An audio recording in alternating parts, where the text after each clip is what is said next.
Ladies and gentlemen, welcome to the Extraordinary Family Life podcast. Rachel and I are on our first getaway of the year. Yeah, starting it off strong. Day number 15 of the year. Getting some time away and celebrating my birthday, which just happened. And I love like beginnings and endings. I love birthdays because it's Reflection a chance times. to do deep reflection. I just take a good solid look at every aspect of my life and say, how am I doing? What worked, what didn't work, what needs improvement, what needs attention. Let's be better human beings. And how can I be better? So I love that. That's what we're doing. So we're on a little getaway, so we've got some quiet time and space, and we love doing this podcast and sharing it. So you guys, thank you for listening. Thank you for listening and for being a part of our audience and our tribe and our community. It's hard to emphasize enough how important it is to have a community of people who are striving to be their best selves, because that's what makes the world a better place. Mm-hmm. And with all the madness going on in the world and getting worse, and we're coming up on a time, maybe the next 5 years, some absolutely insane things are going to happen on our planet, and we need strong families. Absolutely have strong individuals and strong families. So thank you. Well, I think that ultimately that's actually the work that matters most. I think that's why we do this podcast and keep talking about these things and do the coaching and everything we do, because we truly believe that that's the most important work that needs to be done. It's what happens within your own family that's going to make the biggest difference for the world. And we need it. We need it so desperately already. We, humanity. And what's interesting is, even if you're living in a place that's pretty safe still, pretty comfortable, like you can wake up every day and same, our life's amazing. We wake up every day and we don't feel threatened. Right. We don't feel like, oh, I just lost some freedoms, or but we see the writing on the wall, so to speak. We see the signs of the coming storm. And so we are preparing as a family, and we're trying to share this message. Like, we have to be ready for what's coming. Just like every big crisis or catastrophe, there were signs, plenty of signs leading up to it, and a few years in advance of it. Right. The last major crisis was World War II. And if you were to go back and study what was happening in Europe in the 30s, there'd be big indications of what eventually would happen at the end. I think it was 39 when it started, right? If I'm not mistaken on the year. So if you study, 33 to 39, you're like, oh yeah. Well, why didn't they see this coming? And there's a lot of actually a lot of similarities to what's happening now. You pay attention, if you study the history and then you study the current events, you're like, whoa, there's a lot of parallels here. This is crazy. There's something coming. And so it's definitely the work that we are doing with ourselves primarily, because we always want to focus on making the most of ourselves, and then in our marriages, and then with our children. That is hands down the most important work we can do. But something you mentioned on, it's not like we wake up every day feeling threatened or like our lives are in danger. And yet, in a lot of ways, I think threats are all around us, and we just aren't aware of them or don't perceive them as a threat. At least yet. Like especially in our family, I guess, we are noticing things that don't necessarily look like threats from the outset, but are actually threats. And it is something we're talking about and being proactive about with our families, because, with technology and movies and media and social media and all these other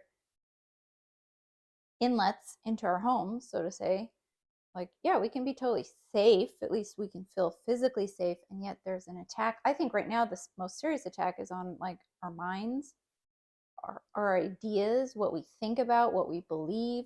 That's where the danger lies right now. There are ideas out there that are being sold or promoted as the right thing, the healthy, good thing to do in society. And yet, if you study history and you study different topics, including communism, Marxism, blah, blah, totalitarianism, all of that, you see, wait, actually, some of these ideas are very, very dangerous. And if you play them out 5-10 years down the road, that's not a good outcome. But for many of us who are, I include myself, undereducated, we just think, it's just a weird what's time. the big deal? Yeah, why not? It's okay to be open-minded. And while that has some truth to it, if you're too open-minded, your brain falls out. Your brain falls out, as you love to say, and society collapses. Yep. Literally, that's what happens. And that is the road we're on. And we're not the first or only ones to say this. Like, we're just paying attention to what's happening around us. Right.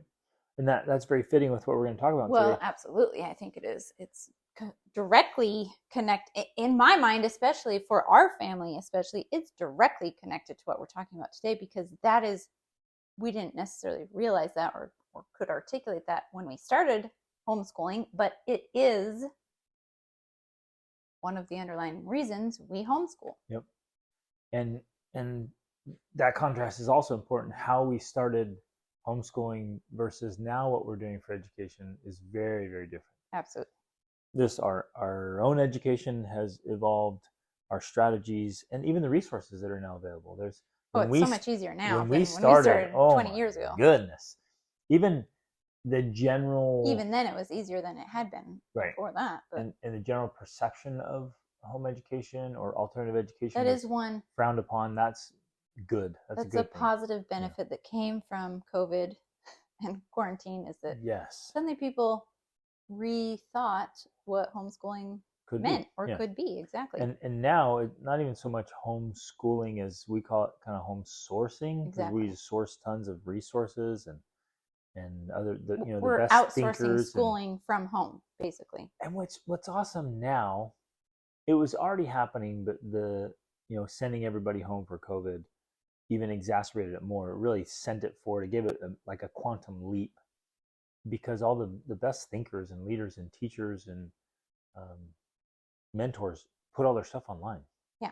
So now I'm not confined by my geographic limitations. Like I don't have to think, your zip code determines which school your kids go to. Exactly. I live right here, so within a 20 30 mile radius, this is what I get for music instruction, for all the core academic instruction, all that stuff.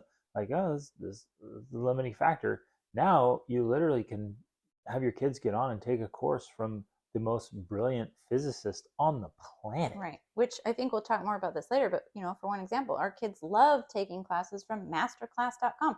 They're literally taking classes from the masters, one of which is Neil deGrasse Tyson, who is one of the best physicists on the planet. So you're right. I mean, the kids love it. Oh, they absolutely love it.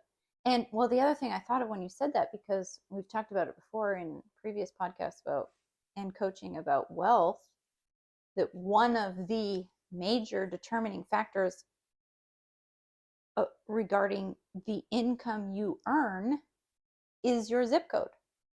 And you think, well, wait, how does that work? Well, it just means that whatever zip code you're in, that determines your socioeconomic status. And you're just likely to continue in that status for the rest of your life. So your zip code determines your wealth, your level of wealth. I would conjecture to say it probably also determines the outcome of your child's education. Absolutely. And I think that's correlated. Absolutely. Directly connected, I think. So there's all these indicators of what's happening in life and what we can do about it. And education is the absolute core piece of that. Just to introduce the topic, I mean, we know the topic, but essentially we were asked a question, and we've been asked before. You, Greg, love to say, at least now, you didn't always believe this, that every family should homeschool. And so people have asked us. I'll come back to this. I still have a disclaimer on that, but go ahead. Yeah, I would agree. There's definitely a disclaimer on that. And maybe what you mean, I'm going to guess here, is every family that's listening to our podcast or in our coaching should homeschool, right? Because that's a certain demographic, that's a certain type of person. Right, because there's a lot of people who should definitely not homeschool, and those are probably the same people I'd say they shouldn't have children. Right, but they're not the ones necessarily listening but unfortunately, to our podcast. they probably already have children and they need help. Right. But I'm going to say if you are remotely intelligent and have somewhat of self-discipline and self-control, you're not psychotic, you have a decent mental, emotional health and a good balance, and if you know how to learn and how to find resources, then absolutely you should educate your kids. You should be home sourcing, because you're going to be able to put together a far, far better educational package for your kids than is being offered even at the best public schools. Right. And we'll get into that. So yeah, we're definitely going to talk about that. But essentially the question we have been asked specifically in our coaching is, well, what do you mean by that? Especially because I have my kids in school. It's a good school. They don't seem to be, getting into trouble or bad kids or having problems because of it. Do you really think I still should be homeschooling? Right. Especially if we're both working or this or that, or like, all of the contingencies that are out there. And there's a lot of you listening, and there's a lot of good people out there that, are good parents, good people, have good kids, and they're in, quote, good schools. And so you might live, let's say, here's what I want to do today.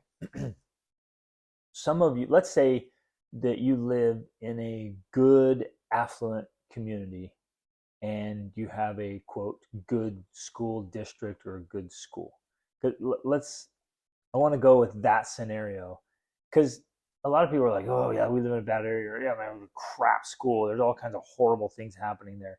But then it's kind of more of a no-brainer, like get your kids out of there. Well, especially in some scenarios we've heard where there have been school shootings or threats of school shootings, and parents are like, yeah, I'm going to homeschool my kid. That's an obvious one, right? And absurd violence in the middle schools and high schools. Or bullying or whatever. So obviously there's plenty of parents who come to homeschooling because of situations like that. In this case, we were asked the question by someone who's not experienced any of that, and they're still wondering, should I still be thinking about, like, why are you saying I should still be thinking about They're asking why I would be so bold to say, hey, you should really bring your kids out of school and offer them education at home. But I'm still thinking of these scenarios where in very, very Christian communities, pretty affluent, there's a large handful of kids showing up believing that they are, what do they call them, furries? They believe they're animals. Well, and you're jumping right into the deep end here of one of the reasons. Well, right, because you're in a good area with good people and good Christian community in a good school, and yet they're like, oh yeah, there's like, X number of furries in our school, and they're allowed. Well, this is literal. Like we've talked to. We have conversations with people like this, so that they have dress codes except for the furries. The furries can literally come and dress like animals and act like animals, and nobody can say anything about it. And the teachers or admin, and nobody can make fun of them. And they're like, are you kidding me? And then they're allowing this kind of stuff and promoting it, and they're promoting this idea of depression and anxiety and all this stuff, that it's totally normal, and all the gender confusion and all kinds of stuff, that if we would just step back, either time or space, because Rachel and I travel extensively, obviously, and we've just been in multiple countries, and the thought on most of this planet, the vast majority of this planet, the thought of somebody believing they're an animal or a gender transformation would just be so absurd, it would be laughable. Well, it is laughable to many people in developing countries, the developing world especially. And you might say, well, it's because they're underdeveloped. No, they're not. they've got a lot put together. They're uneducated and ignorant. that's not the case either. They're just grounded in real common sense and what life means. And if you would go back a century or two, same thing across the board. They're just prejudiced, Greg, and under Right, and educated. that's part of the message that's being promoted is like it's reversed racism, it's sexism, it's being pushed in the name of tolerance and patience and understanding and acceptance, where those things are no longer a virtue when things turn weird. Yeah. And beyond what's normal and natural and healthy. And again, as soon as I say those words, oh, well, what's normal and what's natural, and oh, you're just a white male. privileged What do white you know? male, exactly. So I get thrown on the bus because for some reason, I happen to be born white and a male. So, I mean, I'm kind of nervous that you're starting with this right out the gates because we got a lot of great points here. I want to cover those first before people shut this off and say, you don't even know what you're talking about, Greg. So you're right. Okay, let's back way up. I jumped in the deep end too quickly because there's a lot of other really important elements first. So if you're tempted to turn it off, just hold it out. We made a whole list here, all these bullet points, and I want to back. Actually, let me do this right now. I want to back way up. I am in no way, shape, or form saying that homeschool is the magic pill. That if you bring your kids home, then everything will work out. They'll get a great education. The kids they'll be will awesome turn out kids. perfectly. Everything will be fine. They'll never do drugs. They'll never be criminals or whatever, and they'll just be wonderful and have good social skills and happy marriages. I am not saying that at all. No way. Home education or home sourcing or world schooling is just another vehicle. It's just another tool. But if you don't know how to use the tool, or if you don't use it, if you take that good vehicle and drive it off a cliff, it'll fail epically. Right. And that's true with any vehicle. Now, can good people come through the public school system, or what actually, let's be honest, we have to be more responsible with our words. It is government school. It's run by the government. So the best teachers, the best administrators with the best intent, they are still dictated to by the government. So what we call public schools are actually government schools. It's run by the government. And I don't know if you're looking around, our government is an absolute mess. It's a joke.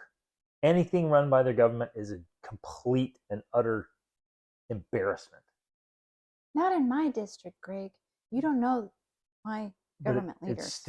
It's still led by federal and then state and then local government. Okay. And tying into what you were just saying there, I think ultimately with this approach that we have, we're not saying potentially for your family that government school or private school are not good options. In fact, we would say they are good options. But what we're trying to do is, like we always do, like that's the whole point of our podcast, the extraordinary family life, we're trying to hold up a different standard. We're trying to hold up a higher vision, and in fact, an extraordinary vision. So in some ways, what we're saying is, hey, if you're listening to the Extraordinary Family Life podcast and you want to create an extraordinary family, one of the things that's likely going to require is homeschooling. And here's why. Yep. Point of this podcast. Exactly. Or home sourcing, whatever you want to call it. We're just going to call it alternative education, because you're right. And I hear this all the time. Like I went to public school and I turned out okay. I hear that all the time. We're going for more than okay. We're going for better than okay. We turned out okay too. We went to public school, but and okay was grossly not enough. It was not sufficient. Like what we learned in public school, yes, it provided a foundation. But in order to create the extraordinary life we had to home source our own education. You and we had to educate ourselves further so that we had the tools necessary to create the extraordinary life that we have. And for both of us, there was a lot of healing that had to take place, and we'll get into that later because of the wounding that happens in the government school setting. It is horrendous, and children should not be exposed to that. Right. So, things we had to unlearn. There's tons of things we had to unlearn. Right. I was going to say there's just all kinds of garbage. Let's go through our list that I want to say this so I don't forget though. You guys don't. I'm not throwing every teacher or administrator under the bus. I worked in public school. I worked in private school. I know For a at least lot of like 5 or 6 years. genuinely good people who are teachers or administrators. They want what's best, And they're doing their best, and they're and doing their they're best. good teachers. Yeah, They but really are. their hands are tied. Their hands are tied, and so what we are addressing is the vehicle as a whole. Now, we'll get into it on some particulars. Let me tell a story. I was working, I was teaching at a public high school, and I went into the faculty room, and there was a large number of teachers in there. And on a regular basis, they were just whining and complaining and cursing and they just hated their jobs. They hated the youth they were teaching, and they could not wait for Friday and for summer and for retirement. Those were just the regular conversations. Now, I don't know about you, but there's no way in the world I would want my children being taught by someone who hates youth, hates what's happening, hates their job, hates their life, Hates the subject. hates the just literally can't wait until the school day's over, can't wait until the week's over, can't wait until the school year's over, can't wait until retirement. That's what they live for. And I understand this, and I think you understand it, because a lot of people live that way. They're doing a job. They just picked a career. They just picked something because they're like, well, I need a job. I need something to pay the bills, so I'll just do this. Well, that's not an extraordinary way to live. Ugh, And that's our point. it's a sad way to live. In fact, that's one of the emphases here. I love that word. I self-educate myself. That's one of the things we're trying to emphasize here, is that to get the extraordinary level, you have to take extraordinary steps. And you have to learn from extraordinary people that have passion and interest and care about what they're doing, because all of that is transmitted, and not only in the subject that's being taught, but in an overall approach to life. So think about that as one basis of the approach. Do you want to send your kids to an environment where they're surrounded by people who basically hate being there and aren't living with passion and joy and excitement for life? Or do you want to expose your children to those who are living at higher levels and who are actually excited and passionate about living? That's one major difference that we're talking about. So I think point number one could be from a book by Parker Palmer called The Courage to Teach.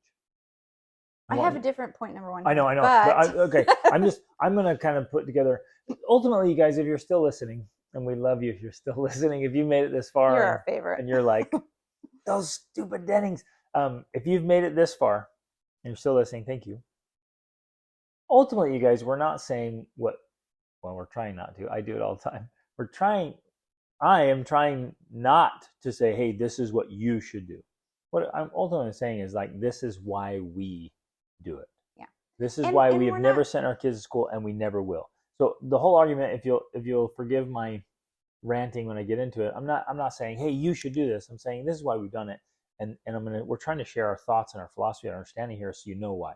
But standard number one is, well, and to caveat with that is that also we do understand that there's of course going to be exceptions to this. Absolutely. You might live in the perfect location, the perfect district with the perfect teachers that are just right and exactly what your kid needs, or at least one of your kids needs, and that's great. That's perfect. No, there's no such thing. Okay, perfect is a strong word. The right thing for that child at that time, type approach.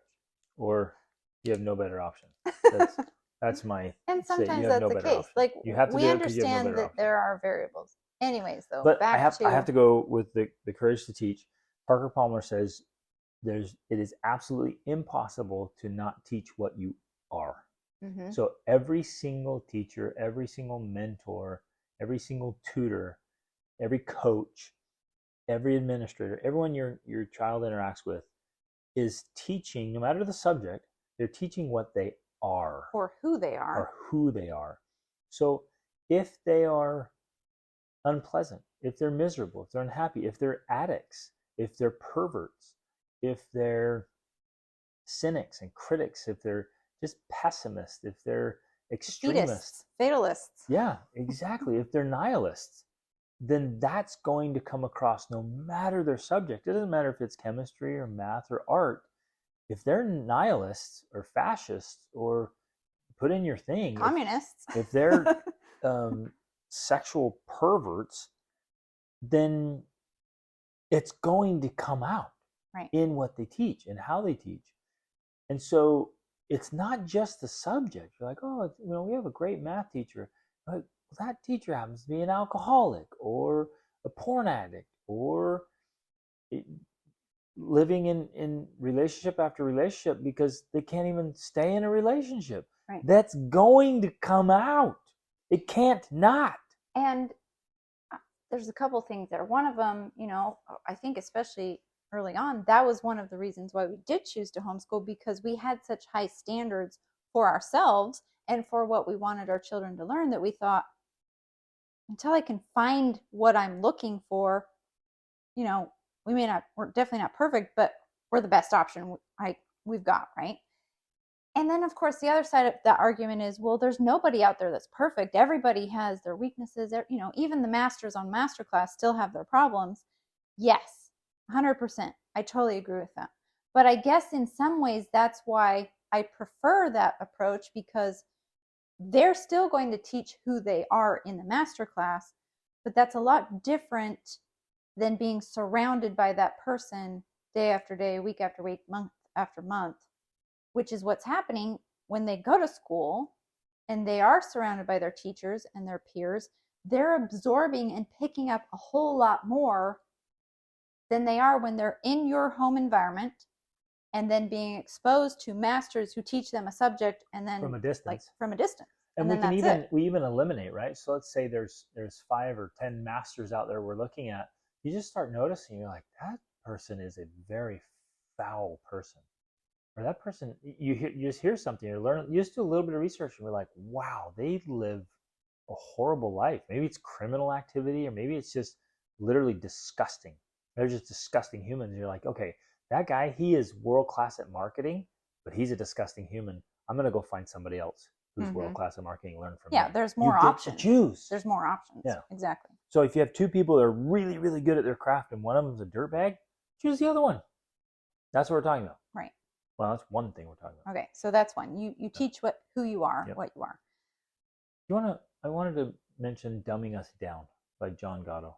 Are we gonna come up on that one? Okay, let's go through a list. Okay. Rachel has a list here. We're gonna go through the list. We made a list while we were driving, I think from Morocco to Portugal last week, because our car broke down, and then we were returning and we were talking about it.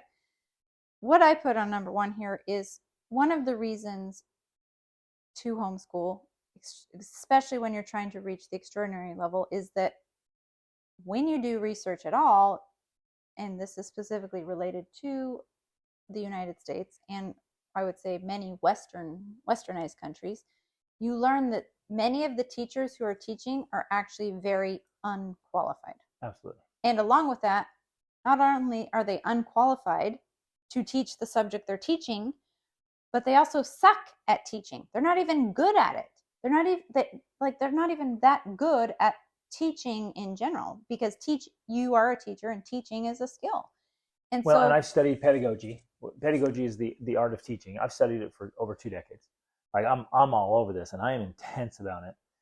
And the most teachers, even with a teaching certification, that's okay. So they go and get a degree, but they often don't even. Okay, Let me give the background on this so people don't think we're just making this up. There's a book out there called "The Smartest Kids in the World," and it's written by, I don't know, can't remember, man or woman, the author, who studied teachers in all different countries. Now, at the time the book was written, the number 1 country in the world for education was Finland.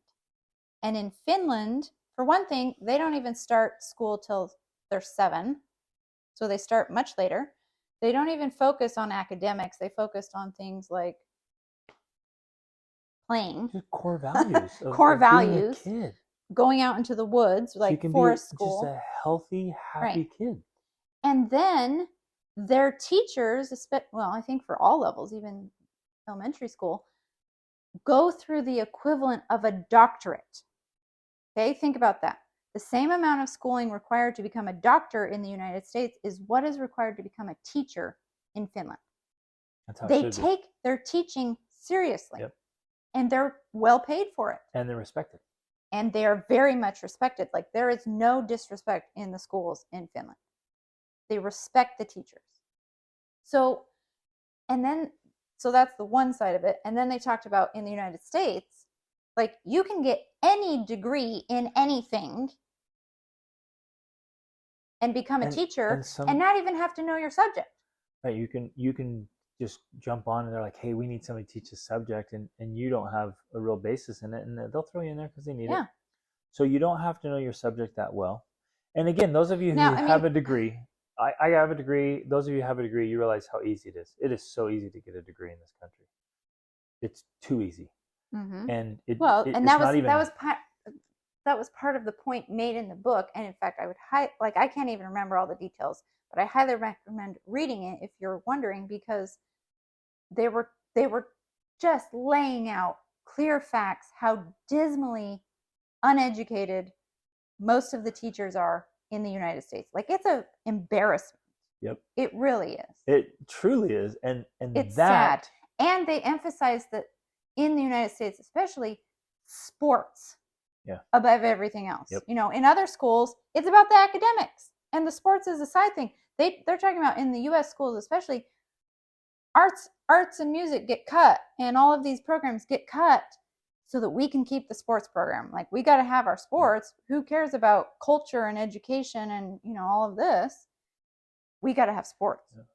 And so because of it, it's just really lowered the level of the quality of the education that is happening across the board in the United States. Like, that's just, And it's sad. So it's super, super easy to get a degree. And then there's a tiny bit of pedagogy.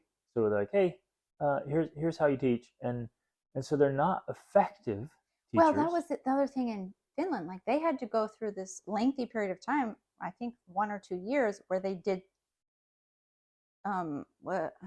student teaching.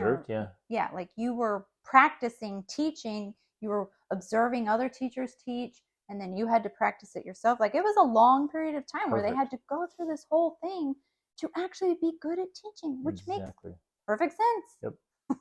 Made me want to move to Finland. I would put my kids in school there. So there's another rock solid point right there, that when and ultimately you're outsourcing when you send them to school, you're just, what you're trying to do, without maybe consciously or unconsciously, you're trying to hand this off so you're not responsible for your kids' education, which is absolutely impossible. At the end of the day, you as a parent are 100% responsible for your kids' education. If they get educated or not, it's on you, whether you send them to school or not. So then we're trying to outsource, so you're sending them off there, and they're being exposed to how many teachers? 5, 8 a day or whatever. And you don't know them, you haven't interviewed them, you don't know their background, you're just trusting that the government has selected qualified people who, A, like we talked about, are living good lives, B, have a really great understanding of their subject matter, and C, know how to effectively teach. Well, not even to mention that they are passionate about their subject and care about it, and care about children or youth. Yeah. Some do, a lot don't. And if they did, they just got sick of it and they're just burnt out and jaded. Well, what killed me at the university, I got to share this point, what just absolutely killed me at university level, is they had these PhDs who were extremely knowledgeable in their subject and even passionate about their subject, but they could not teach if their life depended on it. You don't have to be able to teach. If you have a doctorate, you become a professor and you can teach a class.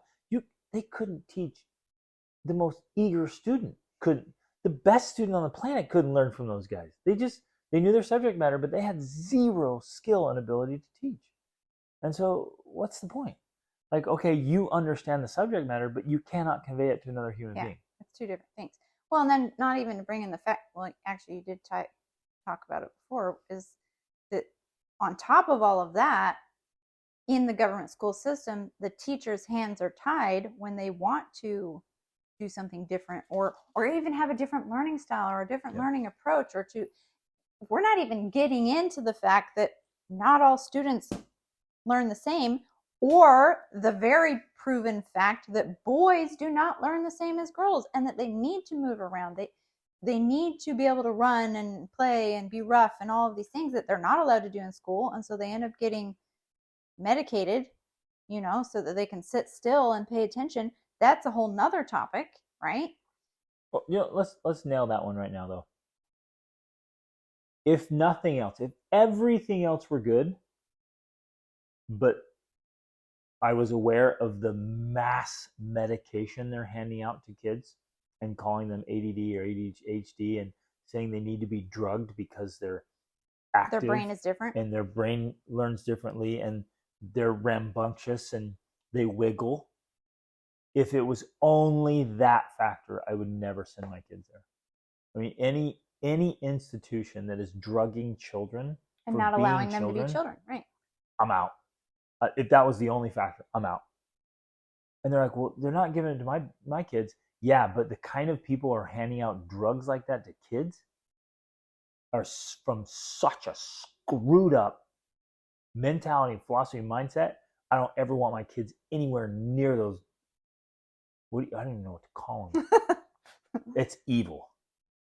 And they're not. Definitely not good. Oh, okay. Well, that brings me to one of our point, actually, because we just were listening to a podcast by Jordan B. Peterson, not even related to education, but he said the education system, K through 12 and college, is one of the most corrupt systems on the planet. Yep.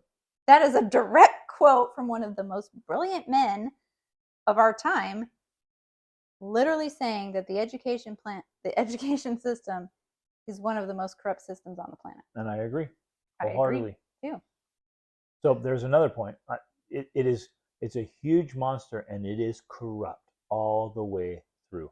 So it would be extremely naive of me to say, well, yeah, but our school is really good. It hasn't been tainted by the corruption. Our school isn't like the other schools. It's part of it. And yeah, maybe it's varying degrees, but it's still part of the system that is extremely, extremely corrupt. Right. And this is definitely a good point to bring in what you mentioned before about the books written by former public school teachers, dumbing us down, must read. Yep. Especially if you're going to send your kids to school, you need to know what's going on. Weapons of Mass Instruction. Yep. And just the fact that it used to not be so common knowledge. Now it's pretty much common knowledge. You can look this up. Schools were started to train factory workers. So they adopted the Prussian model, which was essentially trained to train like military. In the United States, they adopted it during the industrial age, and it was specifically intended, and created by Rockefeller and all of them, to train workers so that they would have workers to work in the factory. Because one of the disadvantages or problems they were facing was that they needed at least basic literacy for people to be able to work in the factories. They needed factory workers because, industrial age boom and all of these factories needed workers in them. But basic literacy was a problem. And so they wanted to put them through a system that would give them a basic education, but also train them to be able to work in the factories, which is why schools and factories have so many similarities. And in fact, there's this one Black woman I follow on Instagram who loves to point out that schools and prisons are very much the same. Like they have the same, she will post these pictures all the time of like contrasting. Here's the school lunchroom, here's the prison lunchroom. Here's the school bells, here's the prison bells, here's the school desks. Wow. It's really fascinating. But like, it's this institutionalized approach to things of like, we need to train non-thinking, order-following people to do the jobs that have to be done. Now, another problem that we're obviously facing nowadays is that there aren't factories like there used to be before. And everybody knows of the student who got good grades, went to college, got their degree, and is unemployed or can't find a job. Like, that's just the most common story nowadays. And yet nobody's thinking, wait, oh, maybe we're doing this wrong. We need a new approach, right? So we've got to start thinking differently about this. Right. And well, um, it's a system designed to eliminate like total ignorance. So it works for that. Right. You don't want a civilization or a society that's completely ignorant. You want to have everyone be somewhat literate, and even that's arguable. Like some high school kids, a large part of high school kids are getting out, and they're just barely literate, which is just absurd. Well, I mean, in many ways, yeah, the government school system has done the job it was created to do. It has accomplished that, and that's great. In a way, it has improved overall prosperity over time, and that's wonderful. Fantastic. But I guess back to our main point, we're now seeking for something higher than that. So we want to go above the bare minimum. In a very real way, if Rachel and I just sat down and said, if we choose to send our kids to school, what we're doing is we're embracing mediocrity. We're accepting a bare minimum standard. So if I'm going to send my kids to public government school, I'm okay with just a bare minimum of education. Right. And we haven't even got to like overall mental health and well-being. Even if you're sending your kids to quote unquote the best schools, I still feel like that's the outcome. It's maybe just slightly higher than mediocre, right? Okay, maybe now we switch a little bit to another aspect of it, because when people ask us or they talk to us and they're like, I've got good kids and they're in good schools and like they've got good outcomes, and we say, yeah, that is true. But as we think about it and we discuss it, I think there's one aspect of this that for us is a major point that is completely missing if you send your kids to public school, simply because it's just not logistically possible. And that thing is that's so important to us is that you will never, ever have the level of influence or the depth of relationship with your children that you want to have or hope to have. That's possible.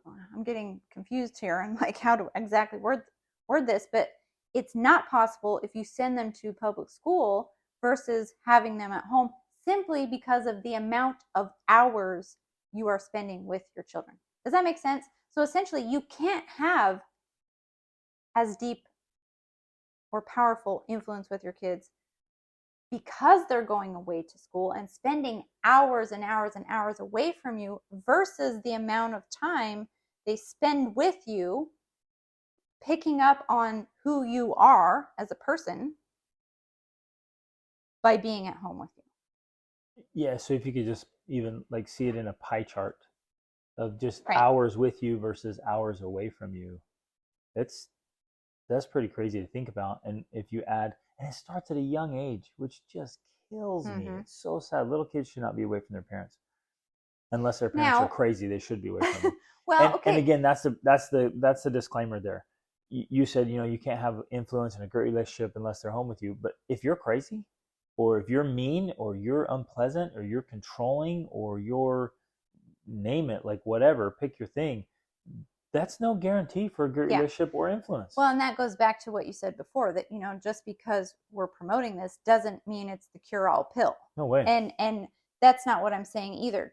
Just because you have your kids home with you, that you're going to have more influence over them, or they're going to have more respect for you, or you're going to have deeper relationships with them. That's not the given just because they're at home.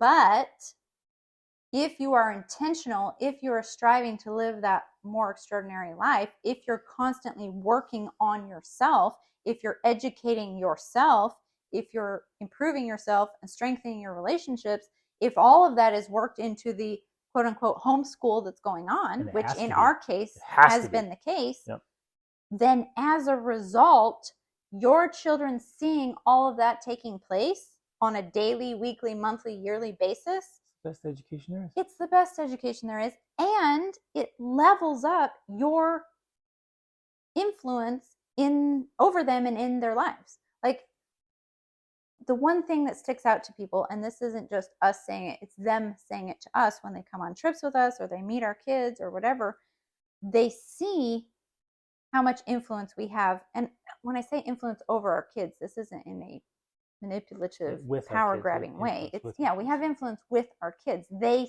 seek out our advice, our wisdom. They ask us questions. They want to be with us. They want to spend time with us. We have influence with them because of the hours that we've invested in them and in our family and in ourselves. Well, and that's what they see. And we had this conversation yesterday. Like, we have um, influence capital, so to speak, with our kids because they are observing. Never ever underestimate how much your kids are observing you. They're paying attention. They may not be able to articulate it, but they see what you're doing day in and day out. And so my children know me better than anyone else, and they see me more often in more circumstances than anyone else on the planet. And my own kids are like, "Hey, Dad, like, I'll listen to you. I'll follow you. I'll do what you ask because I see you doing what you say." Right? You live what you teach. So yeah, I'm going to pay attention. Right. Right. And they said that yesterday. I'm not tooting my own horn here. I'm just like, this is part of the formula. If you are striving to be the best version of yourself, that's a critical element in this educational piece of education is formation. Right. It's not just academics. It's not a transfer of information. It's the formation and the cultivation of a human being. Exactly. So in that, they have to see that. So if I'm living and really striving to be the very best version of myself, then I have influence with my kids. Well, and then back to that idea of teachers teach who they are, then of course the obvious choice is if you're that person who's living at that higher level and that higher standard, your children should be spending more time and being exposed more to you than to anyone else. Absolutely. Because you're going to be then you're setting charting that path for them to follow for the rest of their life. Yes. Let's really just emphasize that. The best education that any child can have is to have proximity to somebody who's setting a world-class example. That's it. So you get a child, because they're going to absorb what they're surrounded by. Every child does. There's no getting around that. So the best education then is to surround them with people who have great habits, great mindsets, great skill sets, great heart sets, people who are really striving to live life as superb human beings. Put a child next to that person and let them be mentored and guided and read this and do this. Oh, and don't do that. Where there's going to be correction and feedback and encouragement. That's what you want. Proximity to that as much as you possibly can. The goal then is to be that person. And then where you lack, which I lack infinitely in so many skill sets and knowledge bases, so then I go out and I outsource it. I find somebody who is truly phenomenal at a knowledge base or a skill set, and I hire that person to teach and tutor my children. Whether I buy their course or their book, or I send them to a webinar or seminar or whatever it is. Or even a live camp. Or I couldn't help my kids with music skills if my life depended on it, right? So I'm going to find somebody who's a good person and has really great skills, whether it's voice or guitar or whatever, and I'm going to outsource because I'm absolutely, utterly failing to set an example of music for my children. And it's on me. But my kids are actually very musically talented and it's beautiful, wonderful, in spite of their father's failings. So I'm going to outsource that one because I don't have it. And so that's one of those examples where I'm setting an example in so many ways, but in so many ways that I'm going to outsource that. But if we think that, well, I just want to outsource all of that, that's why I'm sending them to school, which in a way, that's what school is. You're outsourcing their education by sending them away. The major point we're trying to make here is that you're losing the power to influence your children simply by reducing the number of hours they have with you. And I get it. There's plenty of parents that they're okay with that because, like my oldest daughter just the other day was, she loves to bring us these things to think, what do you guys think about this? And how would you respond to this? And one of them was like, let's just normalize not liking our kids, right? There's just moms out there, they just don't like their kids, and that's okay. Let's normalize that. And so there are those parents out there who just want to send their kids away to school because they don't like them, they don't want to spend time with them, and they want to have time for themselves. There are those selfish people. But that's not who we're talking to, and that's not what we're talking about. We're talking about the people that want to have something better than that. They want to like their kids. They want to spend time with their kids, or at least learn how to enjoy spending time with their kids.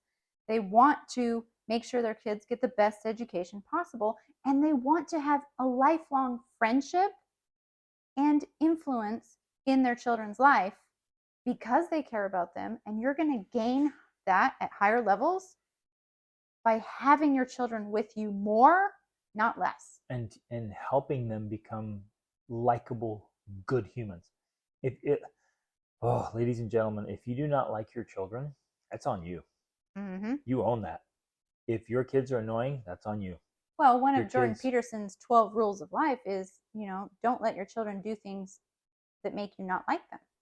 Because when they do things that you don't like, they're also not liked by other people. And you are like setting your child up for failure to behave in ways that aren't likable. So then they go out into the world not being liked and wondering what's wrong with them. It's your responsibility to teach them how to be liked. That's not to conform or to, be a people pleaser, but to understand that, there's certain rules of engagement in society, and you need to at least understand what they are. And of course, that's part of a phenomenal education. Yes. So, okay, now on the other side of this a little bit is, along with the number of hours they spend away from you, which reduces the amount of influence you have over them. Increases their peer influence. It also increases their peer dependence and their peer influence. There's an amazing book that all parents should read. It's called Hold On to Your Kids, and it talks about the destructive force of peer dependence and peer influence. And let's back up. Well, okay, but I just want to say something. Well, okay, maybe you should say that first, and then I'll. When I met Rachel, she was working at a daycare center. Mm-hmm. And I was working at a high school. Mm-hmm. So I was working with teens. And actually, I had the privilege of working with just all teens, but some very troubled teens. And so the stories I heard and the things I saw of just horrendous atrocities being committed, and sick things and sad things. Well, and you guys know my story. I was out on my own at 16. I was living in bad neighborhoods and in the bad part of town, and I saw horrendous things. So I already knew. Even before I met Rachel, I had lived with all kinds of families and convicts, and I'd lived in all kinds of. So I know, I saw firsthand what youth are capable of, and most of which they picked up from their home. So there's a lot, and this is so sad, it just breaks my heart. There's a lot of evil, dark, heinous things happening every day in families and homes. The kids they just pick it up. They mimic it. That's just the world they grew up in. Unfortunately, it's so sad. Well, and they take it to school. Perfect example of this is when I was working at that daycare, I was teaching 5-year-olds. And this is where I was going. Oh, yeah. And so, one day during nap time, I walk over behind the bookcase and there's 2 5-year-olds trying to have sex. And I'm like, how is this even possible? Like, they don't even have the capability of doing this, and yet they're trying to mimic the act that they've seen somewhere. And then this is what they're doing during nap time in daycare. Yep. And that's where I was going. That story, because I knew it happened at high school level, and then you told me, I was like, oh my goodness, these little kids are either seeing, and if they happen to see their parents having sex, that's one thing. What's happening more often is they're observing abuse, or they're being abused. Or they're just watching shows that are not appropriate for their age, because porn, or all kinds of stuff. And because I'm an advocate against, or an advocate against human trafficking. I'm aware of stories and examples, and I've, getting involved in that. It doesn't take far to study this a little bit, and you realize, okay, the unbelievable amount of abuse that's happening every day, and most abusers are somebody that the person knows. So it's usually within their home, or they're related to them, or it's nearby. The amount of that garbage that's happening all the time, it will blow your minds. And that stuff's being brought into the school. So when we talk about peer dependence and peer influence, you think, oh no, my kids have good friends, or we live in a good area, or we live in a very Christian area, or whatever it is. It is so absurdly naive to think that because you're in a good area, or you're around quote good people, or they're church people or whatever, it is so naive to think that the same amount of filth and garbage is not happening in those homes as well. I guarantee you, in whatever neighborhood you live in, whatever church congregation you go to, I guarantee there are hardcore porn addicts and perverts. There's highly likely going to be child sex offenders in there.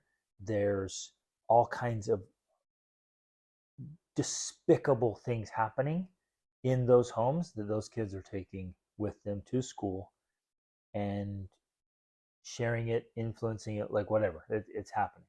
And from porn to drugs to abuse to disgusting racism and prejudice, or whatever. Name your vice.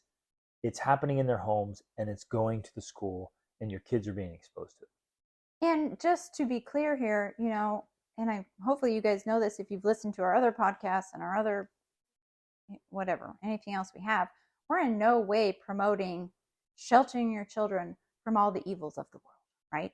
That's not the platform we have, because we are very much about exposing your children to the dark side of the world and preparing them to be able to take it on, right? To fight it. But the point is, there's a time and place for that to happen. And it shouldn't be happening when they're 5 years old. We're not talking about throwing your 5-year-old to the wolves saying, hey, you're going to have to be exposed to the world sometime, kid. Nor at 15 via their peers. Right. The exposure to the dark side of the world should come from a mentor, ideally a parent. I want to be the one who exposes my children to the evils of the world. Me. Yes. I want my arm around them. I want to say, son or daughter, this is the reality of what's happening. No sugarcoating, no holding back. This is the evil that's happening in the world. These are the results. This is what's being done. We're not gonna hide with our heads in the sand. We're not gonna pretend everything's great. I'm not gonna tell them that all adults are wonderful and all adults are angels. That's literally what someone was told. Or all Christian people are this, or all, none of that garbage. I'm gonna tell them straight up, but I want it to come from me, and not from a peer that's coming from this weird background. Right, that doesn't understand it or understand the long-term consequences of it. And that's the major difference, I think, is that when you teach and train and mentor your children in the line of thinking and acting and behaving that's proven to be healthy psychologically, emotionally, mentally, physically, that's different than them just being exposed willy-nilly to whatever that's out there and peers saying, oh, this is cool, you should try it, or this is cool, you should do it, or I think this, or he thinks that, and they don't know what's up, down, left, or right. Like, someone has to be there saying, oh yeah, that's an interesting idea, but where do you think that actually leads? Yep. When you think that or behave in that way, and being able to point out the long-term consequences of certain ways of thinking. And when your kids are just talking to their peers about it, there's cool no one there. And in that book, Hold On to Your Kids, he says, it's the blind leading the blind. It literally is. Because the peers don't have the long-term answers. Nope. And they're teaching, whether you like it or not, they're teaching your children how to think and what to think. And nobody's there to contradict it or say otherwise. Yep. So your kids will pick up ideas that they may hold on to for the rest of their life. You don't know. Simply because they were exposed to them and didn't have someone there to mentor their thinking about that thing. Now, some of the arguments we've heard is, well, Or it'll make them. Yeah, some of the arguments are, it'll make them tough, or they need to be exposed. They're not naive and sheltered, and that's just the way the world is. So they or better learn it. or we've heard the other argument of, well, our children need to be there to be the good influence, to help the rest of the people who are Yep. Whatever they're doing. Like, our kids need to be the one to save them. And to me, I'm like, that's a dumb idea. There's no way I'm throwing my child out there to try to be the savior for a whole pack of wolves, when in order to actually, and this is the point, this is our point, in order for them to actually fight, let's say, the wolves, they need to be strong enough and confident enough to know what they're doing, to be able to fight effectively. Fighting evil ultimately comes when you're an adult prepared to take it on. And you have trained and trained and exactly. trained. You have skills, and you have a team. You have a whole army with you. Right. That's when you fight evil. Otherwise, and I'm dead serious in this. Otherwise, you try to fight evil before you're ready, you die. Well, it's like that. You lose. It's like that funny quote or phrase I heard when I was, a teen. Like, you can't stick your hand in the mud hoping to make the mud handy. You just make your hand muddy, Yep, right? Exactly. And I think about it in the same way. Like, I'm not sending my kids to school to make the mud handy. My kids are just going to get muddy. That's Yep. it. And they will, and they'll get it. And what happens, they don't come away stronger. And again, I get to see this every single day. I work with thousands of people, and so I've been seeing it for literally over 2 decades. They don't come away stronger. They come away injured, hurt, maimed. And decades later, I'm still helping people deal with their emotional, mental, spiritual, social wounds that are still bleeding from experiences they had at government school and around peers. Just disgusting things, mean things, and it didn't make them stronger. It didn't make them better. It left them wounded. You want real strength? Especially because they didn't have the tools to deal with what happened to them. In that case, that would have made them stronger. But without the mentor there or somebody to help them process and handle whatever happened, you're right, it just leaves them wounded. Now, just step back objectively and say, when do you go into battle? Well, when you're fully armed, you're fully weaponed, you are trained so thoroughly, and not just like your basic infantry soldier, like, hey, they give you a gun, you spend a few weeks shooting, and like, we'll send you to front lines. Again, we're not talking about the bare minimum. We're not talking about special forces. I want like Navy SEAL level kids. When are we going to go fight evil? After we're done with our SEAL training, right? That's and those guys, the death rate among special forces is so low because they are good at what they do. Well, ultimately, I guess that's what we're talking about. Like, we're talking about homeschooling, home sourcing. That's a special forces training. Yep. We're not trying to get the basic infantry. It's not basic training. And maybe that's the great analogy there. Like, yeah, if you want your kids to be in the basic army, a regular soldier, great. Government school is perfect for that. And there will be consequences. But if you want them to be special forces, you're going to have to take a different approach, because you can't get the same outcome from the same you can't get a different outcome from the same training. Yep. I think that's a really great analogy to run. And this reminds me of something. What you were saying before reminds me of something you said while we were driving. You're like, put me in a room full of teenagers, and within minutes of talking to them, you would be able to pick out which one of them had been public school. Hands down. You put 100 of them in there, I can walk through, I can tell you which ones went to government school, which ones didn't. Because there's this, and I've seen it for years, there's this aloofness. There's a detachment, there's a social well, it's almost an unwillingness to engage with adults, for one thing. Yeah, they're weird around adults, they're weird around kids and adults.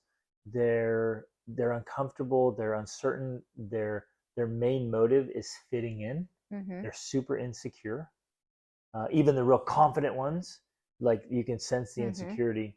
They've probably, because they've been mocked and made fun of so much that they're just hurting. They don't know how to be fully present. Mm-hmm. They're They're jaded. constantly trying to be cool. Yeah. They're mocking and making fun of others a lot. There's a lot of mockery and sarcasm. There's all these elements, and I just spent a couple minutes with them, and they I always put in this pretense. Yep, they're wearing masks. They're putting on a show. They feel like they're performing because that's what they've been conditioned to do, and they have a hard time staying focused, like prolonged or times, engaging in deep conversation. Yep, it's really fascinating, and they'll behave differently around peers of their own age versus adults, any other age. There's a lot to it, and that's all kind of just the side effects of sending them to government school. Exactly. So, and I guess that kind of brings us to another point that I have written down here, because obviously a lot of the iconic reason for sending your kids to school is socialization, right? I have to send my kids to school so they can be socialized. Where in my mind at this point, it's not even a real argument, because as we pointed out, they're not properly socialized. They're peer socialized. That's not real socialization, because real socialization in the real world, in a community, includes interaction with people from all ages, all demographics, not just your peers. Well, my definition of social leadership is the ability to have to start and lead and have a meaningful conversation with anyone, anywhere, at any time. That is social leadership, and extremely few youth can do that. Right. Now, again, we're not saying bring your kids home and they'll that'll solve the socialization magically develop problem. that, and they'll have healthy socialization. That's not true either, at all. Right. In fact, it can go very, very backwards. But we have to debunk the point there, because there are very socially awkward kids that are homeschooled, and there are very socially awkward kids that go to government school. And then there are very socially skilled kids that go to government school, and very socially skilled kids that are homeschooled. In that instance, it generally goes with the parent. The parent has the social skills, or at least is encouraging the kid to be involved in social situations where they develop the skills. So reading the books, practicing, getting in situations where they can. I remember the situation where I've been talking about social skills, and this one teenage daughter was girl. She was struggling. She was struggling with social skills, and I met the mom, and I realized, oh, that's where she learned it. And the mom was struggling social skills, but the mom said to me, she's like, see, and she's like, well, it's not the parents. Do I seem socially awkward to you? And I just didn't have the heart to say yes. I didn't say anything. I just smiled. And she was trying to give it a speech about her social skills. And I just I just didn't have the heart to say, yeah, it's you. And your daughter picked it up from you. But that's the truth of it. That is the truth of it. And so the point I think we want to make with this, though, is that using that as the reasoning is not sufficient enough. Because, as we mentioned before, education is about formation of character, which is more than just the social skills. It needs to be all of these other pieces: the mindset, the beliefs, the social expectation. That's what they're picking up more when they go to school for the social reason. Is they're picking up the social expectations. They're picking up the social faux pas, the things they shouldn't do if they're cool, and well, and how to avoid adults, or how to put on a performance for adults. Oh, adults around, let's behave differently, and then adults are gone, let's behave differently. Right. That's what they pick up. So you actually have to fight that even more if you want your kids to have really great social skills. Right, absolutely, because truly great social skills, I think, come by having a sense of authenticity and integrity, where you're congruent. Like, who you are in private is congruent with who you are in public. You're not putting on this show, which is too often what's taught in the social setting at school, is to put on a show of, oh, well, I behave like this here and I behave like this over there. And so you have to realize that that's being taught unconsciously all the time. all the time at school. We were recently on a trip, and one of the moms, after getting to know our kids, she just came up. She's like, "I love that your kids are just unapologetically themselves. Just they're just confident. They're just being themselves, and there's no qualms. No, they're not like hesitant or shy or am I fitting in? Will people like they're themselves." And she says it's so beautiful that they weren't tainted um, in the school system by that, right? And it's true. That's one of the main reasons early on we decided not to do this. Like I don't want my kids going and being conditioned into some peer thing, which changes. It just goes with the fads and the phases, and it's weird. It's just toxic and weird. And it's toxic, and one of the main toxic fallouts of it, also emphasized in that book, Hold On to Your Kids, is that it turns them toxic against their own parents. Yep. And more often than not, and their siblings, exactly, more sibling rivalry happens and more rebellion against parents happens because they're simply in an environment where what their peers think matters more than anything else. Yep. And so the more time your kid, back to what we mentioned before, the more time your kids spend with the peers, the less influence you have over them. And the obvious disclaimer there is if you're not leading a happy, healthy life at home where you're joyful most of the time, you're engaging with humanity and life, and you're leading an environment, you're learning, you're passionate, good, then your kids, if you bring your kids home and you guys fight all the time and your kids fight all the time and you're angry and explosive and you have a little toxic environment in your home, then the kids will pick that up too. Right. So it's bringing them home will only work if you are facilitating healthy, happy, social relationships. And, we've heard it over and over again where the common thing is mom's like, oh, I just had to put my kids back in school because we were just fighting all the time and this and that. Yeah, I get it. That's going to happen. But it doesn't have to happen. Well, what I'm trying to say is the obstacle is the way. Exactly. That's going to happen, meaning it may be inevitable because of how your relationships are, that when you bring that kid home, you're going to have conflict. But that obstacle is the way to a better relationship with that child. Because it's exposing the problem. It's exposing the problem, which is saying, hey, this needs to be fixed. And if you just put the kid back in school, that doesn't fix the problem just because you remove the conflict. It's just avoiding the friction. Yep. It's simply avoiding the problem that's there. And then that becomes then the foundation of the lifelong distance between you and that child. Well, and then siblings. And so the siblings. if your kids are fighting, what that is, it's a symptom. It's a symptom of a problem. And the fight is just a mirror saying, hey, here's something you need to work on and solve and fix. And if your kids are defiant, if they're talking back, if they're mean to you or to each other, disrespectful, if there's any gap, all that is a mirror. Your home is just filled with mirrors. And it's like, oh, there's something that needs to be resolved. There's something that needs to be changed. There's something that needs to be fixed. Now, the hardest part of this entire process, and in fact, I would say this is the hardest part about homeschooling your children, is that it does hold up a mirror of your own insufficiencies. Yep. And so when that mirror is being held up of like, wow, this child and I can't get along, it means there's something about me I have to change. The easy solution is spend less time with this child, send them away, then I don't have to deal with them. But that's not a solution at all. That's not a solution. It's just an avoidance of the problem. Yep. The real solution is to change myself, be the change that you would see in the world, right? This very point is another reason I'd say, yeah, you should homeschool.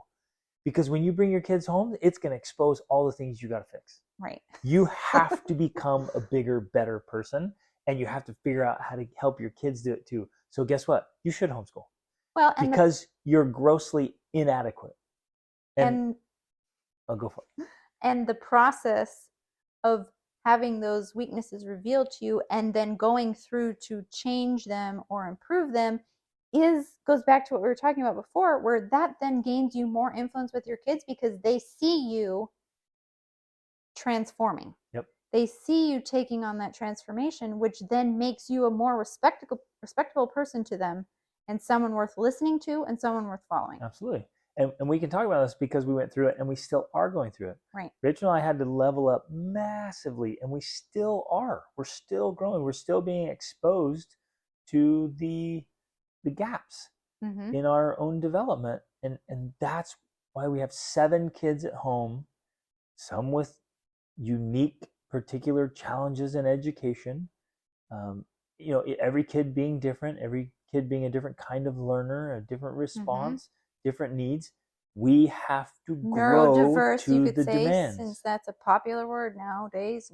We've got neurodiversity. Yeah. And okay, great. When you bring them home and the problem arises, you don't go, ooh, can't handle this. I better send them off to somebody else and ignore it. Like, no way. Well, and We're going to figure out how to make this work. I guess that was the benefit that we had, in part because we combined our homeschooling with a travel lifestyle. We often didn't have it in any other options. And I'm not going to lie, there were times when I was at my wit's end thinking, I just want to put these kids in school, but I didn't have the option because we were living in Nicaragua or, somewhere in the world where I couldn't just throw them in school because I wanted to. So we were forced. It's kind of funny to look back over the last 21 years and kind of just chuckle at how many times you're like, that's it. Yeah. I'm sending them to school. Right. And you'd be like, nope, it can't happen. Not going to happen. But as a result, we were forced to find solutions. Yeah. Oh, this kid's not doing this. I guess I got to figure out how to help him do that thing, or how to help her do this thing, how to help her learn, or this or that, or read or study or do the math. We were forced to find solutions rather than to just give it up and hand them over to the government school. It wasn't an option for us. Right. And it was hard. It was hard on you. Hard. But I guess this is beautiful to hear you say this. Like, you went through the gauntlet. Absolutely. Of home education with 7 children while we're traveling. Worth it? Absolutely. Because, not to brag, look at the outcomes. Like, we literally have a great family and amazing kids. Right. And which, as you alluded to, was manifest yesterday at one of the times when it was your birthday. We have this tradition of saying what we love about the person on their birthday. And we had a very long, beautiful discussion, mostly our kids talking about how much they love and adore you, and how much they love our life, and how much they love each other, and that they're each other's best friends, and that we have an amazing life that they want to be a part of, and when they leave, they're sad, but they are so excited to come back. Like, on and on, all of these things. That right there is the proof. Proof's in the pudding. The pudding's in the proof. How does that go? The results don't lie. Right. Those are the results. And so it was worth every sacrifice and every effort. And yeah, as hard as it was, I'd do it again because it got the outcomes we want. And that was one of the things we wrote at the end here. Like, ultimately, what is the outcome you want? Well, if you want the mediocre outcome with good kids, with a good education from good schools, yeah, that path is laid out. Actually, it's extremely rare to get good kids that are actually healthy. No, I'm being sincere. I'm not being pessimistic here or even cynical. Okay, I guess if you're talking about statistics. You take the average kid from the average, just even from the good schools, what percentage of kids will make it through the school system and have their mind, body, and spirit intact in a good, solid way? Not even counting the educational aspect of academics or whatnot. Yes, exactly. So then let's add social, like really good, true friendships and social skills, and a really great education, a great base, and just a deep love of learning. Just take those 5 things. What percentage of kids go through the government school system and come out with those 5 things? It's unbelievably rare. Now, probably less than 10%. Oh, way less. And some people think, well, no, I know a lot of kids, and I see these good families that. And what's interesting about that is you and I were in a different position because people, good people, come to us and tell us their problems. And because they want help. What's interesting is they don't tell anyone else their problems. So from the outside, everyone's looking in and be like, man, that family's got it all together. They're amazing. They're the model family. And that model family, and again, they're great human beings. I'm not throwing anybody under the bus here. They're struggling with really serious problems, and they're coming to us for help. So we get to see the behind the scenes that no one else does. And what that's done for me is it just changes my perspective of the percentage of people who are really healthy and fit in mind, body, and spirit. Mm-hmm. It's extremely, extremely rare. And Well, and in some ways, that's just what we're emphasizing here is that's the natural result exactly. of the system. Exactly. It's not their fault. Right. That's just what the system produces. Exactly. And so we're saying if you want something different than what the system produces, something better, you have to take a different path. Yep, a better path. It's the only way. Yeah. Now, wait, one thing I wanted to, you asked, like, what is it you really want? One thing I want is I want our kids to absolutely love learning. I want them to be lifelong learners that are just addicted even. I want a positive addiction to learning. mm-hmm. And not just fluffy learning, but like real learning, real love of reading and expanding their minds and tackling challenging subjects. And our kids have that. Mm-hmm. Our daughter read 127 books mm-hmm. last year. So 2023 read or listened to 127 books. And these weren't fluffy books, they were great books. The phenomenal list for a 16-year-old girl. That 1 year of that many good books, high quality books, is infinitely worth way more than 4 years at a high school. Oh, all day long. All day long. In fact, she read more books that year than most people will read in their entire life. And these are books that were life-changing books. And she said that. She's like, I'm a different person. I can't be the same person. Mm-hmm. She was expanded. Her mind, her soul just expanded by those books, by that content, by the exposure to vocabulary and stories and right and wrong and choices mm-hmm. and on and on and on, all these subjects and all these things. It was so beautiful, so much development. And you don't get that in the government school system. In fact, the vast majority of students who come to the school system will tell you they don't like learning. They despise it. Yeah, in fact, it produces the opposite effect. It produces a hate of learning. Yeah. And just look around. Just ask most teenagers. They basically hate learning because of the public school system. And if you think that's not connected, it is. It's directly connected. The reason they hate learning is because of the system. Our 19-year-old son on his own is getting up every morning and he's writing. He's geeking out about writing. He's geeking out about Jordan Peterson, and then he's using Jordan Peterson's new essay app to help him learn to write. And he is loving it, and he's doing it all on his own. Nobody asked him to. Nobody required him. It's what he's chosen to do because he wants to do it. He wants to keep expanding himself. And we quote Jordan Peterson a ton, and there's a lot of people we're learning from. He's just an excellent example of an extremely well-rounded education. And even to listen to him talk, his presentations or his podcasts, it's challenging. Right. Because so if you can understand him, yeah, exactly. That says something about the level of your education. He's tough because he's quoting so much. So you have to read a lot and you have to research a lot, engage a lot just to understand one of his presentations. Right, because he'll reference so many things in passing about this or that or the other. Unless you are familiar with what he's talking about, you're missing the point of what he's trying to infer. All of that being said, maybe we close on this because we've talked about this with our kids before. We've talked about it with each other. We talk about it with our coaching clients.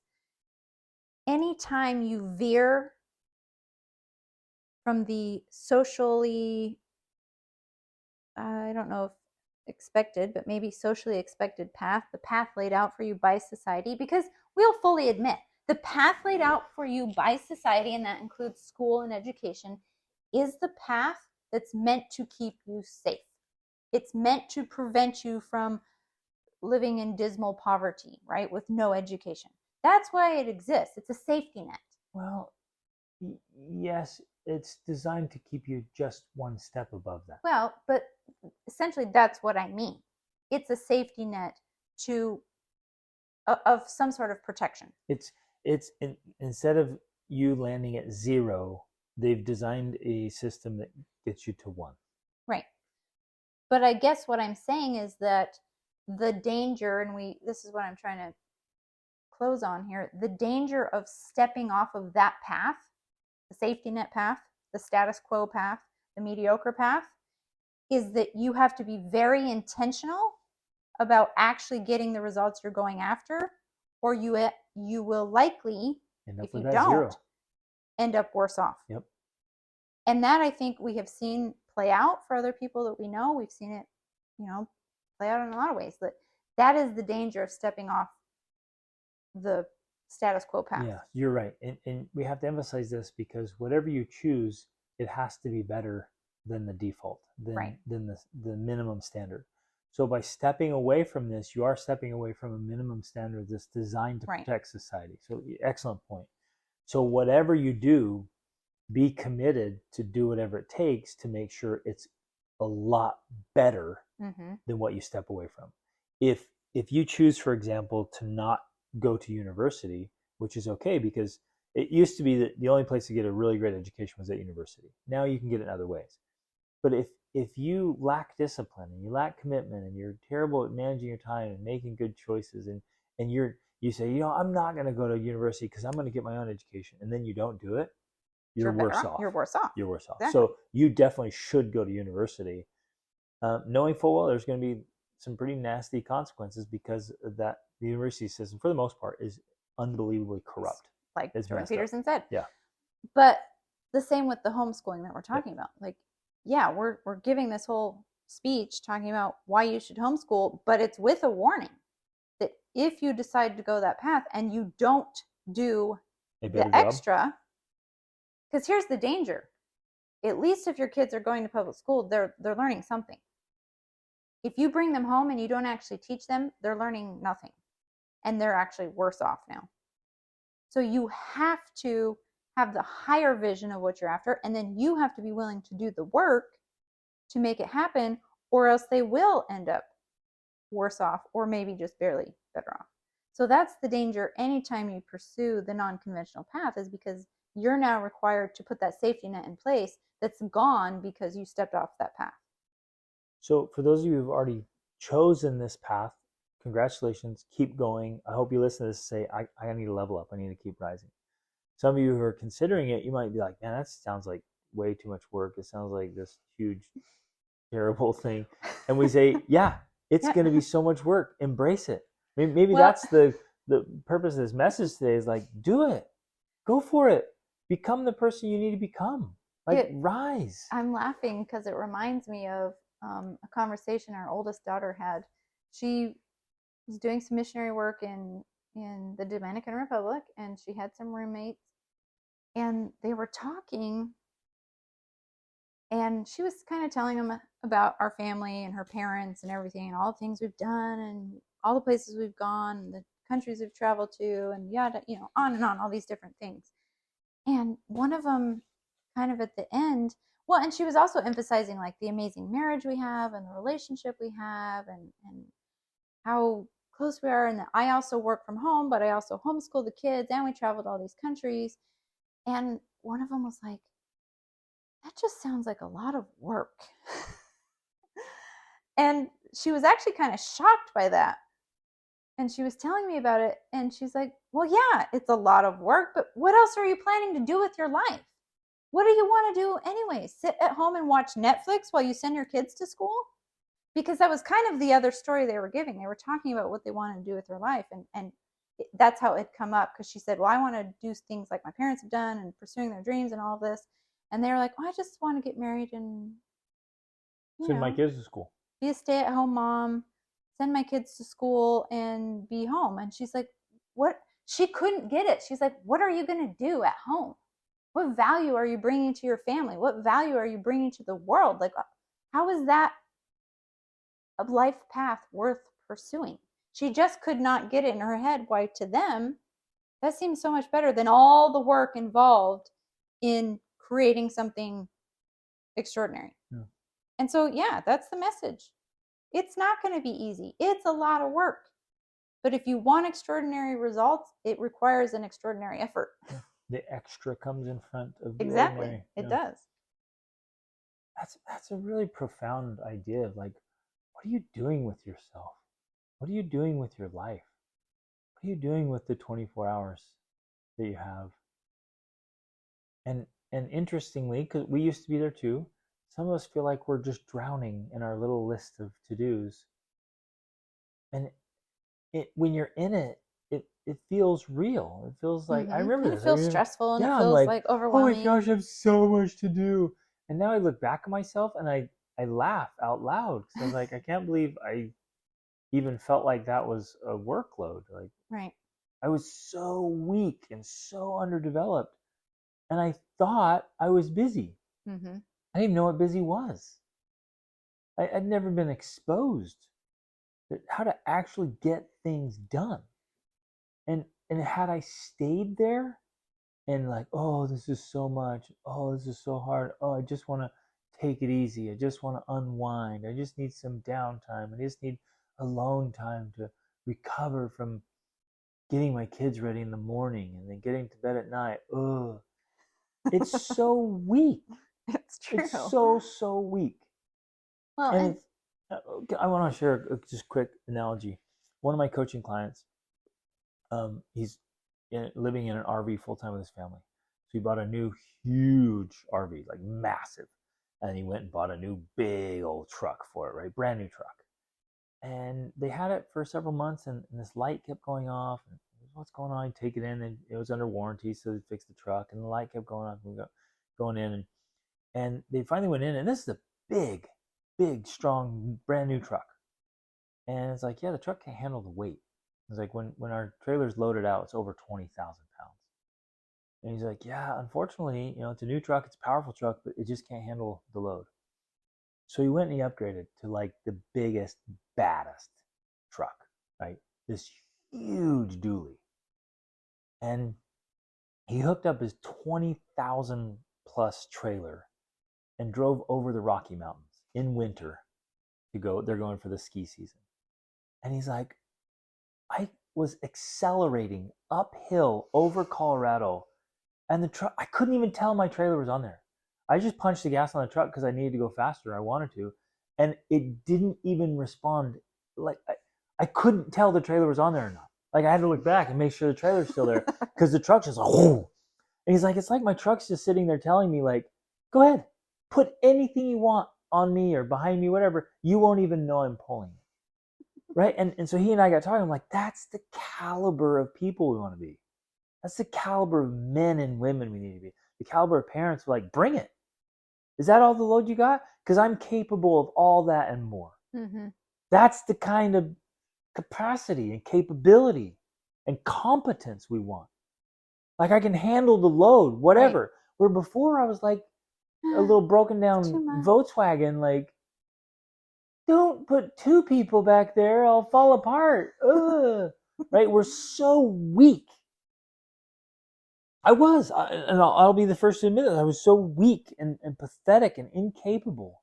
Mm-hmm. My capacity was so small. It was like a little dripper, mm-hmm. not a big container that could hold stuff. And if we choose the easy path, we stay small. Right. Well, one of the things I feel like I love to tell people in my 28-day coaching is that the life of your dreams is going to require way more work than you're currently doing. Yep. I mean, I think it was Henry Ford or someone who said, everything you dream of comes in the form of work. And that's a reality. Like, we think we want some dream life or some vision of whatever it is, the family life that we want to have, but we somehow think we'll be able to get it by doing the same effort we're making now, or even less. And that's just not true. Everything you want is going to require more work from you. And that includes your family. If you want a better family, it's going to take more work. If you want a better education, it's going to take more work. And the key is you have to learn how to do the work. Yeah. Because we all only have 24 hours. And if I had the same tools and the same skill set now that I did back then, there's no way I could do what we do. And nor could you. Exactly. Right? You actually have to get the tools and the leverage, which is why you have the 28-day challenge, why I have the Be the Man Masterclass. It's the tools and the leverage. So now with the right lever, we can lift these massive loads with the amount of work we were doing. So you're saying it requires more work, and that's true, but it's done in Sometimes a way it's smarter work.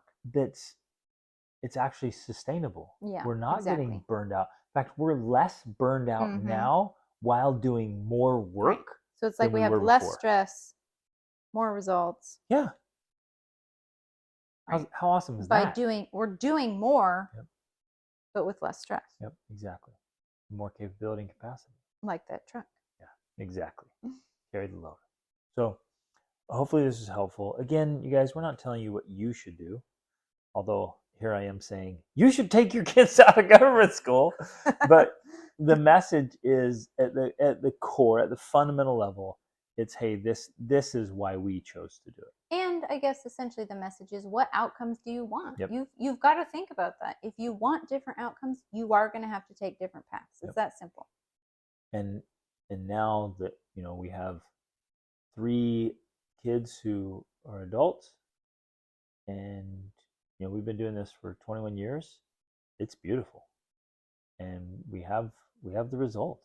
It's working wonderfully, and we love it. We love our life, and we love our family, and it's all lined up. And I guess we're here saying it totally works if you work it.